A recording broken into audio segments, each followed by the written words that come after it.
Iloilo City Sports Development Division nagatanyag sang libre nga sports training para sa mga pamatanon. Bukas ang imbitasyon sang Iloilo City Sports Development Division para sa makabataan nga maluyag makatuon sang bago nga sports samtang yara pa sa school break. Ang Iloilo City Sports Academy ang nagabaton sa mga aplikante nga nagaedad sang 5 tubtub 15 para sa nagkalain-lain nga sports discipline. Tinutuyo sang programa mahatagan sang kahigayunan ng mga pamatanon nga hindi makasarang magbayad sa mga sports clinic nga maka-enroll kag mapasanyo ang ila abilidad sa sports. Kinahanglan naton nga buligid no sa atong mga constituents pahagi sa ining free training program. Pero nga gusto ni Mayor makabulig kita tudlo sa mga basic training sa mga kabataan nga wala sing bayad para nga ang kabataan matagaan man siya bala no nga mapakita nila ang ilang talent sa sports kag base kung mga potential athlete kag gina-recommend man ton sa mga schools pero nga mag-free ang katag sila sing free tuition. Magluwas sa pag-training, mapabilin man ang ikaayong lawas sa mga kabataan samtang wala pa nakabalik sa face-to-face classes sa Agosto. Suno sa Iloilo City Sports Development Division, mangin training ground man ang academy para sa mga atleta nga nagahando mangin bahin sang national team o kung makahampang sa mga international sports event. Sa bulig sang lokal nga panguluhan, mayara sang dekalidad nga mga trainers kag coaches nga amo ang matudlo sa mga kabataan. Pila sa mga sports nga pwede intrahan amo ang volleyball, badminton, lawn tennis, table tennis, arnis, boxing, football, futsal, athletics, wushu, chess kag sepak takraw.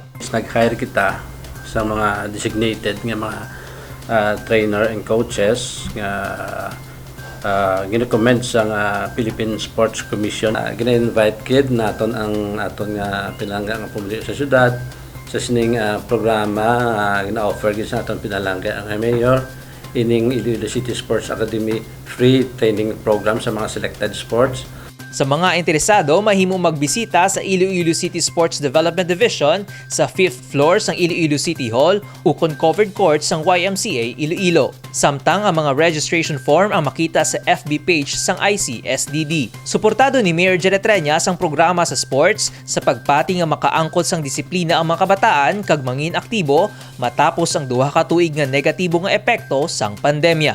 Michelangelo Sarate para sa Level Up Patrol. 40 ka mga stall sa Iloilo Terminal Market gin-turnover sa mga vendors. Kalipay ang nabatyagan sang 40 ka mga vendors sa Iloilo Terminal Market bagon matapos ang malawig nga panahon na turnover na ginman sa ila ang mga stalls. Kabahin ni sa handom ni Mayor Jared Treñas nga mahatag sa mga nagkakaangay nga mga vendors ang ila mga stalls nga amo ang ila ginapangabuhian. Inina ang ikaduwa nga batch ang gin-turnover nga stalls gikan sa nagkalain-lain nga section sang Iloilo Terminal Market. Napulo sa peripheral, 8 sa back peripheral, 2 sa variety, 3 sa FVS, 4 sa grocery, 3 sa dry fish, 3 sa coco grinder, 2 sa poultry, kag 3 sa meat section. Suno kay Market in Charge Maricel Mabacquiao, ini nga mga stalls ang wala sang violations kag masami nga gakaoperar sa mga pagsulundan sang merkado. Sila ang second batch sang aton nga awardan sang mga stalls, various stalls holders.